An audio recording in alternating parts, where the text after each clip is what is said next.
ఈ ఆనలు చల్లగుండా వస్తే ఓ బాధ రాకుంటే ఓ బాధ రాక రాక వచ్చినాయని సంబురపడే మోపుకే ఎక్కడికక్కడ ముంచి అవతల పడతాయి. ఇక సాలు దేవుడా అని రెండు చేతులు జోడించి మొక్కినా ఆగనంటే ఆగనంటాయి. పలానా కాడ అంత ఆగమాగమైందట అని ముచ్చట ఇంటుండగానే ఇంకో కాడ ఆగం పట్టిస్తుంటాయి. నిన్నీయాల సుత దంచుడు దంచిన ఆనలు పారి మరి ఏడేడా ఎట్లెట్లున్నదో అరుచుకుందాం.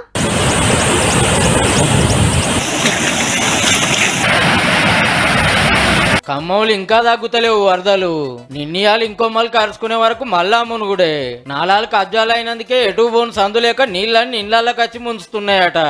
ఇది మేము ఇంత పెద్దగా ఉండేది వాగు, దీన్ని తీసుకొచ్చి దగ్గరకు ఇల్లు కట్టేశారు, ఇట్లా తగ్గిపోయిందని చెప్పి పశువుల కాపర్లు అందరూ కూడా ఇలా చెప్తున్నారు. కాలువని కబ్జా పెట్టిన కాడ జేసీబీని దింపి మట్టి అంతా తోవిచ్చిండ్రు మున్సిపాలిటీ వాళ్ళు.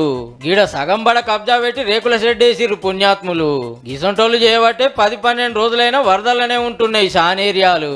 ఇప్పటికి చూసిన అంచనాల ప్రకారం దాదాపు ఒక 15,000 పైన ఇళ్ళు పార్షియల్గా డ్యామేజ్ అయి ఉన్నాయి. దాదాపు ఒక 100 కింద ఉన్న ఇళ్ళు మొత్తమే డ్యామేజ్ అయినట్టు సమాచారం. ఏం తక్కువ 20 ఊర్లో నాగం చేసినాయి. ఇంకా సుధా వాగులు బొంగుతుంటే చిన్న తిప్పలు కాదు పబ్లిక్ ది. పగిడేరు బొంగి 12 ఊర్లకు రాకపోకలు బంద్ అయినాయి. అటు కొత్తగూడెం జిల్లాలో సుధా వరద తాకుడుకు పంటలన్నీ ఎంత ఆగమైనాయో. మదిరల ఖరాబైన రోడ్లు ఆగమైన పంటలు చూసిండు చిన్న సీఎం బట్టి సారు.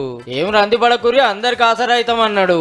ఖమ్మం జిల్లాలో వరదలతో తిప్పల పడుతున్నోళ్లకు పాత ఎమ్మెల్యే మైనంపల్లి హనుమంతరావు సార్ 2 DCMల నిండా సరుకులు పంపిండు.